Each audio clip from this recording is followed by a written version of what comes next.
पूरा जो exclusive teachers बनाने का जो तंत्र है, जो सरकार की नियमावली है, पूरे उसके विरुद्ध थे, इस कंसेप्ट के विरुद्ध थे।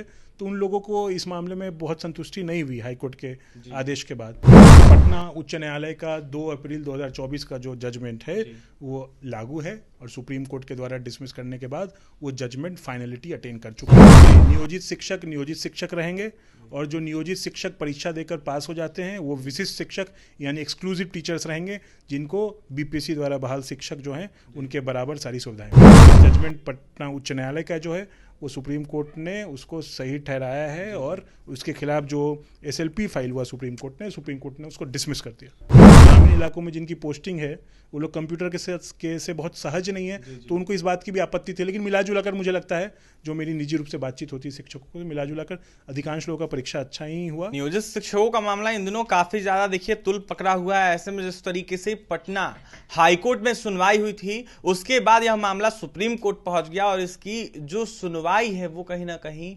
27 तारीख को हुई, जिसमें इस केस को सीधा डिसमिस कर दिया गया। ऐसे में नियोजित शिक्षकों को लेकर क्या कुछ फैसला लिया गया है, क्या कुछ बातें सामने निकल के आ रही है, ये तमाम मुद्दे पर चर्चा करेंगे। हमारे साथ बात करने के लिए पटना हाईकोर्ट के जाने माने अधिवक्ता कुमार अजनैया सानू हैं। सानू जी, कैसे देख रहे हैं, क्या कहिएगा जिस तरीके से सुप्रीम कोर्ट में मामला नियोजित शिक्षकों को लेकर गया था? देखिए, इस विषय पर पहले भी आपसे मैंने बात की थी।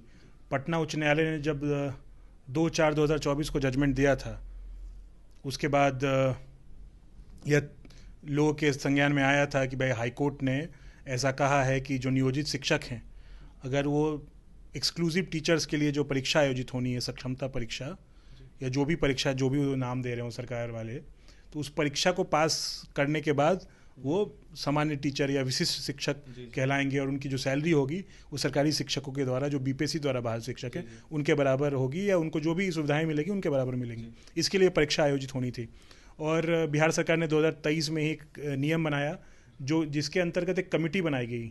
कमेटी ने ऐसा रिकमेंडेशन दिया, कोई भी अभ्यर्थी अगर 2-3 बार से ज़्यादा फेल कर जाता है परीक्षा में, तो वो अभ्यर्थी शिक्षक नहीं रहेगा, नियोजित शिक्षक भी नहीं रहेगा, उसकी नौकरी चली जाएगी।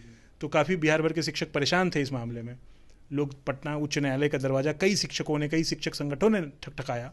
पटना उच्च न्यायालय ने अपने आदेश में स्पष्ट किया कि आप शिक्षकों को नौकरी से निकाल नहीं सकते, और जो विशिष्ट शिक्षक नियमावली 2023 का रूल 4 का प्रोवाइजो जो था उसको हाईकोर्ट ने स्ट्राइक डाउन कर दिया।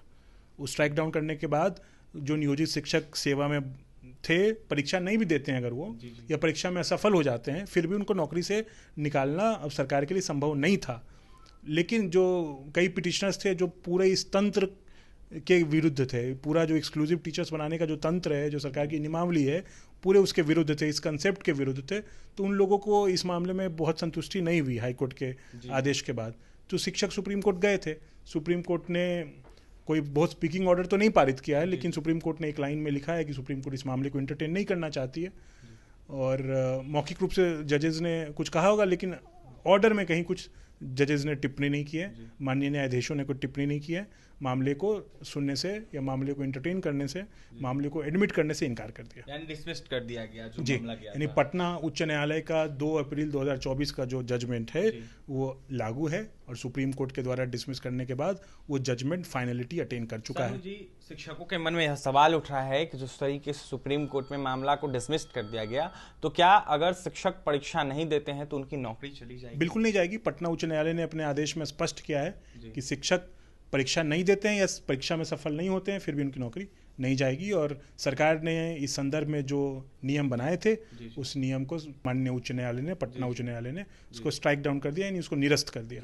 मतलब कि जैसे कि तैसे वो नियोजित शिक्षक रहेंगे अगर परीक्षा भी नहीं देते हैं। जी, नियोजित शिक्षक रहेंगे और जो नियोजित शिक्षक परीक्षा देकर पास हो जाते हैं वो विशिष्ट शिक्षक यानी एक्सक्लूसिव टीचर्स रहेंगे, जिनको बीपीएससी द्वारा बहाल शिक्षक जो हैं उनके बराबर सारी सुविधाएं मिलेंगी। घबराने की जरूरत नहीं है। नहीं, बिल्कुल, ये कोई बहुत नकारात्मक जजमेंट नहीं कह सकते, क्योंकि पटना उच्च न्यायालय के जजमेंट के बाद थोड़े शिक्षक खुश भी थे, थोड़े मायूस भी थे, लेकिन मिला जुला कर मुझे लगता है पटना उच्च न्यायालय का जजमेंट जो है वो दोनों हितों को समझता है और दोनों हितों को एड्रेस करने की कोशिश की है। अब 100% तो संतुष्टि नहीं हो सकती किसी व्यक्ति को, हो सके आप संतुष्ट हों, आपके मित्र संतुष्ट हों, लेकिन मैं तो उस विषय पर टिप्पणी करने की हैसियत नहीं है मेरी। शिक्षक क्या चाहते हैं, मैं तो उनका प्रवक्ता नहीं हूँ, लेकिन चूंकि जजमेंट आया है कोर्ट का, उसकी विवेचना कर सकता हूँ, उसको डिस्कस कर सकता हूँ, उसको पढ़ के समझा सकता हूँ आपको। मेरा कर्तव्य उतना ही है। इसीलिए जजमेंट पटना उच्च न्यायालय का जो है वो सुप्रीम कोर्ट ने उसको सही ठहराया है, और उसके खिलाफ जो SLP फाइल हुआ सुप्रीम कोर्ट ने उसको डिसमिस कर दिया। अंतिम में जाने से पहले नियोजित शिक्षकों को क्या कहिएगा? जी, एकदम अपना कार्य बिना किसी परेशानी के, बिना नौकरी खोने के डर से करते रहें, और अपना कार्य ईमानदारी से करेंगे तो जीवन में तरक्की करते रहें। और जो शिक्षक सक्षम हैं, जो शिक्षक चाहते हैं कि परीक्षा दे सकते हैं, परीक्षा दें, और अधिकांश लोग सफल भी हुए परीक्षा में। ये तो चैलेंज तो परीक्षा के पहले हुआ था ना, और बहुत शिक्षकों को ये था कि बहुत कठिन प्रश्न आएगा, अथवा उनके सिलेबस के बाहर का प्रश्न आएगा, जो चीज़ें छूट गई हैं, जो पठन पाठन के अलावा जो पढ़ाते हैं उसके अलावा जो चीज़ें छूट गई हैं, वो चीज़ें अगर परीक्षा में 20 साल की नौकरी के बाद पूछी जाएंगी तो थोड़ा कठिन होगा, उनका ये सोचना था। लेकिन मुझे लगता है अधिकांश लोग पास कर गए। और कंप्यूटर पे परीक्षा थी तो कंप्यूटर से बहुत लोग सहज नहीं है। ग्रामीण इलाकों में जिनकी पोस्टिंग है वो लोग कंप्यूटर के से बहुत सहज नहीं है, तो उनको इस बात की भी आपत्ति थी। लेकिन मिला जुला कर मुझे लगता है, जो मेरी निजी रूप से बातचीत होती है शिक्षकों को, मिला जुला कर अधिकांश लोगों का परीक्षा अच्छा ही हुआ, और लोग सफल भी हुए और विशिष्ट शिक्षक भी बन गए, और सेवा दे रहे हैं लोग। खुशी की बात है कि अगर उनका मानदेय बढ़ता है, अगर उनकी सुविधाएं बढ़ती हैं सरकार के द्वारा, तो इसमें कोई दिक्कत नहीं होनी चाहिए किसी को। बिल्कुल। तो देखिए, हमारे साथ बात करने के लिए पटना हाईकोर्ट के जाने माने अधिवक्ता कुमार अंजनैया सानू थे। ऐसे में जिस तरीके से नियोजित शिक्षकों को लेकर सुप्रीम कोर्ट में सुनवाई हुई है, इसको लेकर विश्लेषण कर रहे थे, तो वहीं अपनी प्रतिक्रिया दे रहे थे। साफ कहते हुए नजर आ रहे थे कि शिक्षकों को घबराने की जरूरत नहीं है। पटना हाईकोर्ट का जो आदेश आया था, उसी आदेश पर शिक्षक अपना कार्य करें, और ऐसे में जो नियोजित शिक्षक है, अगर परीक्षा नहीं देते हैं तो उनकी नौकरी नहीं जाएगी। ऐसे में की नौकरी सेफ है, और जो परीक्षा देंगे उन्हीं को फायदा उसका मिलेगा, जो सरकार का नियम है उसके तहत। और भी तमाम खबरों के लिए बने रहे हमारे साथ। कैमरे के हमारे सहयोगी विकास हैं। बहुत बहुत धन्यवाद।